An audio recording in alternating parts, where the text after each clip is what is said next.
नमस्कार, अध्ययन अड्डा यूट्यूब चैनल पर एक बार फिर से आप सभी लोगों का बहुत बहुत स्वागत है। आशा करता हूँ आप सभी अच्छे होंगे, स्वस्थ होंगे और आपकी पढ़ाई लिखाई भी बहुत अच्छी तरीके से चल रही होगी। आज के सेशन में, आज के इस वीडियो में एक बहुत ही इंपॉर्टेंट टॉपिक हम डिस्कस करने वाले हैं जिसका नाम है नेशनल हेल्थ प्रोफाइल रिपोर्ट 2019। स्वास्थ्य सेक्टर से जुड़ी हुई, हेल्थ सेक्टर से जुड़ी हुई एक रिपोर्ट है। बहुत ही इंपॉर्टेंट प्रश्न यहाँ से बनते हैं, बहुत ही महत्वपूर्ण डाटा इस वीडियो के माध्यम से मैं आपको आज दूंगा। और आप केवल यूपी लेखपाल ही नहीं, आप किसी भी एग्जाम की तैयारी कर रहे हैं, किसी भी परीक्षा की तैयारी कर रहे हैं, हर एग्जाम के पॉइंट ऑफ व्यू से ये जो टॉपिक है ये बहुत ही महत्वपूर्ण है। ऐसी 2-3 रिपोर्ट्स हैं। देखिए, आज इस वीडियो में हम बात कर रहे हैं NHP 2019 के बारे में, नेशनल हेल्थ प्रोफाइल रिपोर्ट 2019 के बारे में। इसके अलावा 2021 का एक स्वास्थ्य सूचकांक आया है, उसको मैं नेक्स्ट वीडियो में आपको बताऊंगा। और हेल्थ से जुड़ा हुआ ही नीति आयोग के द्वारा एक रिपोर्ट जारी की गई है, ठीक है। 2021 में नीति आयोग ने हेल्थ सेक्टर से जुड़ी हुई एक रिपोर्ट जारी की है। वो रिपोर्ट और स्वास्थ्य सूचकांक 2021, इन दोनों को मैं नेक्स्ट वीडियो में कवर करूंगा। आज इस वीडियो में हम जो बात करने वाले हैं वो नेशनल हेल्थ प्रोफाइल रिपोर्ट 2019 के बारे में बात करने वाले, ठीक है। और जितनी भी चीज़ें मैं आपको यहाँ से प्रोवाइड करा रहा हूँ, जितना भी कंटेंट मैं आपको दे रहा हूँ, और मैं ये आशा करता हूँ, मैं उम्मीद करता हूँ कि आप इसको बहुत अच्छी तरीके से पढ़ रहे होंगे, लगातार आप इसके नोट्स बना रहे होंगे, रिवाइज कर रहे होंगे। और निश्चित रूप से आप ऐसा मान करके चलिए कि जिस दिन आप यूपी लेखपाल का एग्ज़ाम देंगे आप मुझे याद करेंगे। आप बहुत अच्छा स्कोर करने वाले हैं एग्ज़ाम में, बहुत अच्छी चीज़ें आपको मिलने वाली हैं। इसके साथ साथ आपको एक और चीज़ बता दूं, वैसे मैं आपको स्पेशली ग्राम समाज विकास पढ़ा रहा हूं, लेकिन आप ये मान करके चलिए अप्रत्यक्ष रूप से, इनडायरेक्टली ग्राम समाज विकास के साथ साथ आपने जीएस के भी बहुत सारे टॉपिक कवर किए हैं। या मैं ऐसे कह सकता हूं कि जितने भी टॉपिक मैंने आपको कराए हैं वो मैंने इस तरीके से आपको कराने की कोशिश कर रहा हूं कि जो आपका जीएस वाला सेक्शन है उसमें भी आपको बहुत सारे प्रश्न देखने को मिलेंगे जिस दिन आप एग्ज़ाम देंगे। और अभी कहानी ख़त्म नहीं हुई है, अभी कहानी चल रही है, अभी तो एग्ज़ाम में टाइम है। और आई होप 2 महीने से पहले एग्ज़ाम नहीं होने वाला है। 2 महीने तक मैं आपको इतना कुछ दे दूँगा, चाहे वो मैं क्वेश्चंस के थ्रू दूँ, ऑब्जेक्टिव क्वेश्चंस के थ्रू दूं, या फिर मैं पीडीओ के जरिए दूं, ठीक है। जो भी टॉपिक वाइज मैं आपको चीज़ें देता हूं इसके जरिए दूं। अभी थोड़ा सा एक प्रॉब्लम हो गई थी, जो मैंने सीरीज स्टार्ट करी है, कुछ लोगों के आप में से कमेंट आते हैं कि सर ऐसा कीजिए, वैसा कीजिए, ऐसे मत कीजिए, ठीक है। तो मैं आपको बता दूं कि जो भी मैं आपको क्वेश्चन दे रहा हूं, आपको उसको एक ऑब्जेक्टिव अप्रोच की तरह मत देखिए, उसको आप केवल इस अप्रोच की तरह देखिए कि मैं आपको चीज़ें दे रहा हूं और हमको ये याद करनी है, बस इस पर्पज़ के साथ में आपको वो चीज़ें पढ़नी है, ठीक है।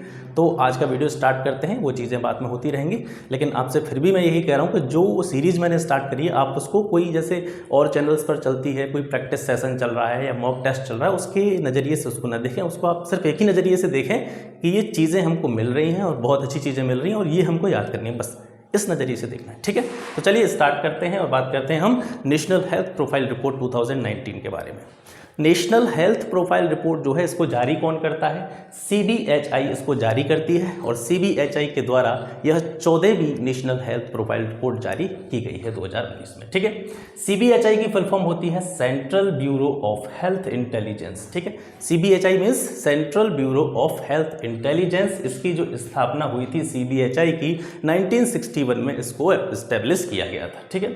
2005 से CBHI के द्वारा, देखिए CBHI की स्थापना हुई थी 1961 में, ठीक है, 1961 में, लेकिन जो national health profile report CBHI के द्वारा जारी की जा रही है वो 2005 से जारी की जा रही है और 2015 से इसका डिजिटल संस्करण प्रकाशित किया जा रहा है, ठीक है। रिपोर्ट प्रकाशित होना 2005 से स्टार्ट हुई थी, लेकिन डिजिटली रूप में, डिजिटल जो इसका संस्करण है वो 2015 से स्टार्ट हुआ था। अब कुछ महत्वपूर्ण डेटा देखते हैं इससे रिलेटेड के कौन कौन से प्रमुख इसमें आंकड़े आए हैं। तो पहला पॉइंट है कि भारत में जीवन प्रत्याशा वर्ष 1970-75 के, यानी 1970-75 का जो समय था उसमें भारत के लोगों की जो जीवन प्रत्याशा थी वो थी 49.7 ईयर्स, ठीक है। यानी जीवन प्रत्याशा से आप ऐसा समझ सकते हैं कि एक व्यक्ति की जो कह सकते हैं हाईएस्ट एवरेज मिला करके, यानी जितने भी लोग हैं उनका एक एवरेज निकाल करके जो हाईएस्ट एज होती थी भारत के लोगों की वो 49.7 ईयर्स होती थी। 2012-16 में ये बढ़कर के कितनी हो गई है? 68.7 ईयर हो गई है, ठीक है। तो जो भारत में जो लोगों थे, लोगों की जो जीवन प्रत्याशा है 1970-75 के जो डाटा था उससे बढ़कर के कितनी हो गई है? 67.7 हो गई है। 2012 से 16 में महिलाओं की जीवन प्रत्याशा जो देखी गई वो कितनी देखी गई? 70.2 वर्ष। ठीक है, महिलाओं की जो जीवन प्रत्याशा है पुरुषों की अपेक्षा थोड़ी सी ज़्यादा थी। पुरुषों की जो जीवन प्रत्याशा देखी गई थी इस समयावधि में वो 67.4 वर्ष देखी गई थी। ठीक है, ये दोनों चीज़ें आपको यहाँ से देख लेनी। अब बात करते हैं IMR की। इन्फेंट्री मोर्टेलिटी रेट जो होती है यानी शिशु मृत्यु दर जो होती है इसमें गिरावट देखने को मिली है। ठीक है, 2016 की बात करें तो 2016 में 1000 जीवित शिशुओं पर ग्रामीण क्षेत्रों में जो IMR थी वो थी 37 और अर्बन एरियाज़ में देखें शहरी क्षेत्रों में ये 23 थी। ठीक है, हालांकि ग्रामीण और शहरी क्षेत्रों में जो IMR का अंतर है, शिशु मृत्यु दर का अंतर है, वो अब भी काफ़ी अधिक है। इसका अंदाज़ा आप इसी से लगा सकते हैं कि देखिए ग्रामीण क्षेत्रों में जो 1000 जीवित शिशु जन्म लेते हैं उन पर, ठीक है, उन पर जो शिशु मृत्यु दर है वो 37 है। शिशु मृत्यु दर का जो आकलन किया जाता है वो किस पर किया जाता है? यानी कि प्रति 1000 जो शिशु या जो बच्चे जन्म लेते हैं, ठीक है, जन्म ले लिया और जन्म के बाद में वो मर गए, लेकिन जो उनका जन्म हुआ वो जीवित रूप में हुआ, यानी जब उनका जन्म हुआ था तो वो जीवित थे, लेकिन किसी भी कारणवश, किसी बीमारी कारणवश, पोषण, न्यूट्रिशन या फिर कह सकते हैं मदर से जुड़ी हुई कुछ बीमारियां, उनकी वजह से जो मृत्यु दर थी शिशुओं की वो ग्रामीण क्षेत्रों में 37 थी, शहरी क्षेत्रों में 23 थी। और इसका अंदाज़ा आप इसी से लगा सकते हैं कि शहरों में थोड़ी सी सुविधाएं अच्छी हैं, ग्रामीण क्षेत्रों में उतनी ज़्यादा सुविधाएं, उतनी ज़्यादा हेल्थ की जो कह सकते हैं सुविधाएँ नहीं मिल पाती हैं। इस वजह से शहरी क्षेत्रों में ये कम है और ग्रामीण क्षेत्रों में ये ज़्यादा है। ठीक है, तो IMR में गिरावट देखने को मिली है। 2016 में 1000 जीवित शिशुओं पर जो ग्रामीण में शिशु मृत्यु दर थी वो 37 थी और शहरी क्षेत्रों में जो IMR का रेट था या IMR की जो दर थी वो 23 थी। ठीक है, ये यहाँ से क्लियर हो गया। अब इसके बाद में 2017 के आकलन के अनुसार प्रति 1000 पर जो जन्म दर थी वो थी 20.2। मृत्यु दर की बात करें तो 6.3 और प्राकृतिक विकास दर की बात करें तो 13.9। ठीक है, 2017 के आकलन पर ये जन्म दर, मृत्यु दर और प्राकृतिक विकास दर के आंकड़े हैं।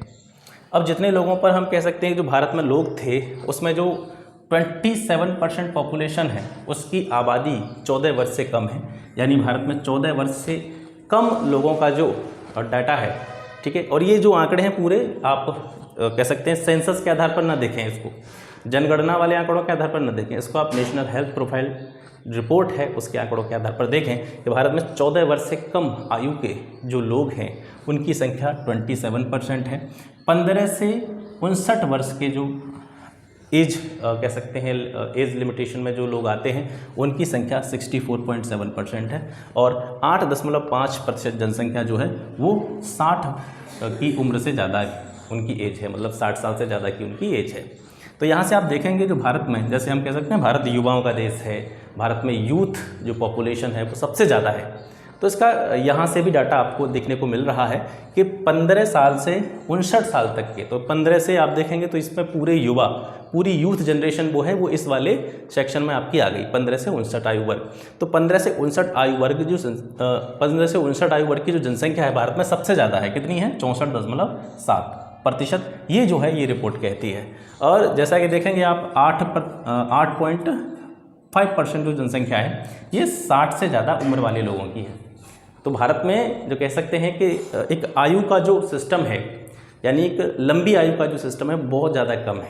जैसे जापान में देखेंगे तो आप ये वाला जो नंबर मिलेगा आपको जापान में 60+ एज वाला जो डाटा है वो ज़्यादा मिलेगा, यूथ से ज़्यादा मिलेगा। जापान में सर्वाधिक बुजुर्ग लोग पाए जाते हैं, सबसे लंबी आयु वाले लोग पाए जाते हैं। ठीक है, तो ये डाटा आपको यहाँ से याद हो गया। अब इसके बाद में बात करते हैं TFR की, टोटल फर्टिलिटी रेट। ठीक है, टोटल फर्टिलिटी रेट पूरे देश के लिए, इंडिया के लिए जो TFR का रेट है वो 2.3 है। ठीक है, और ग्रामीण क्षेत्रों में TFR का रेट 2.5 है, शहरी क्षेत्रों में 1.8 है। अब TFR क्या होता है? Total fertility rate. इसका मतलब क्या होता है कि बच्चे पैदा कर सकने वाली जो आयु होती है महिलाओं की 15 साल से 49 साल, एक मतलब कह सकते हैं एक क्राइटेरिया रखा गया है कि 15 वर्ष से लेकर के 49 वर्ष तक की आयु की जो महिलाएं होती हैं वो रिप्रोडक्शन कर सकती हैं, यानी बच्चे पैदा कर सकती हैं। तो 15 से 49 वाली जो 1000 स्त्री हैं 1000 स्त्रियों, उन पर जीवित जन्मे बच्चों की जो संख्या होती है वो होती है TFR, ठीक है, सकल जन्म दर जिसको हम कहते हैं, ठीक है, टोटल फर्टिलिटी रेट।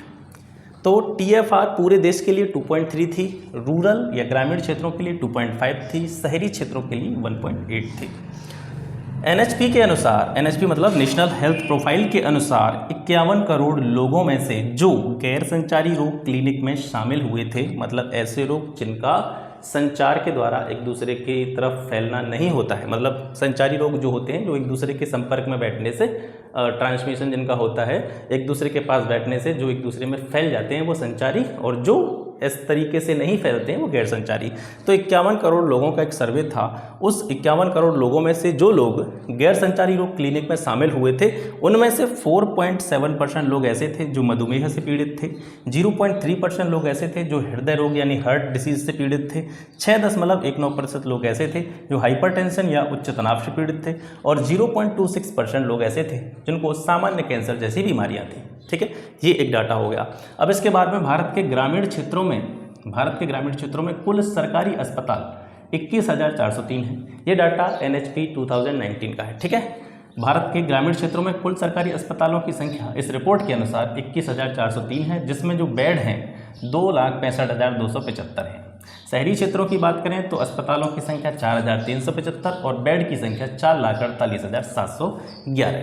अगर देखा जाए ग्रामीण क्षेत्रों में एक बेड पर कितने मरीज हैं, 3100 मरीज, या हम कह सकते हैं ग्रामीण क्षेत्रों में यह स्थिति है कि 3100 मरीजों पर एक बेड की उपलब्धता है, और लगभग 26,000 की आबादी पर एक एलोपैथिक जो डॉक्टर होते हैं उसकी उपलब्धता है, ठीक है। ये दोनों डाटा बहुत महत्वपूर्ण है। ग्रामीण क्षेत्रों में 3100 मरीजों पर, लगभग 3100 मरीजों पर एक बेड की उपलब्धता है, और 26,000 की आबादी पर एक एलोपैथिक डॉक्टर की उपलब्धता है। WHO का जो मानक है, ठीक है, जो मानक है WHO का, वर्ल्ड हेल्थ ऑर्गेनाइजेशन, विश्व स्वास्थ्य संगठन के अनुसार 1000 लोगों की आबादी पर एक एलोपैथिक डॉक्टर होना चाहिए, ये जो है इसका मानक है। लेकिन इसके एवज में जो उपस्थिति है इस चीज़ की वो है 26,000 की आबादी पर एक एलोपैथिक डॉक्टर, ठीक है। तो कितनी बेकार स्थिति है आप यहाँ से देख सकते हैं, और इसी कारणवश आपने देखा होगा पिछले 1-2 सालों में जो हेल्थ सेक्टर है उस पर गवर्नमेंट ने ज़्यादा काम किया है, हेल्थ सेक्टर का जो बजट है उसको भी समय समय पर बढ़ाया है, ठीक है। यूपी में कुल 4,442 अस्पताल हैं, जिसमें से जो बेड हैं वो 39,104 हैं, और इसके अनुसार अगर देखा जाए तो 3900 मरीजों पर, ठीक है, 3900 मरीजों पर एक बेड की उपलब्धता है यूपी के अंदर, according to national health profile report 2019। ये इतने सारे महत्वपूर्ण आंकड़े आपको यहाँ से याद रखने हैं। हो सकता है यहाँ से एक आध प्रश्न आपसे पूछ लिया जाए, तो इसको 1-2 बार देख लीजिएगा, नोट्स इसके बना लीजिएगा। नोट्स बनाने के लिए मैं साइड में थोड़ा सा हो जाता हूँ, जिससे आप इसका एक स्क्रीनशॉट ले लें। स्क्रीनशॉट ले लीजिए, पूरी तरीके से अच्छी तरीके से इसको आपको पढ़ना है। और इसके साथ साथ जैसे कि मैं आपको बता चुका हूँ, विश्व कह सकते हैं जो स्वास्थ्य सूचकांक है 2021 का वो, और इसके अलावा नीति आयोग के द्वारा हेल्थ सेक्टर से जुड़ी हुई जो रिपोर्ट जारी की गई है उसको मैं नेक्स्ट वीडियो में कवर करूँगा। आशा करता हूँ ये क्लास आपको पसंद आई होगी। मिलते हैं आपसे फिर एक नई वीडियो के साथ में, तब तक के लिए नमस्कार, जय हिंद।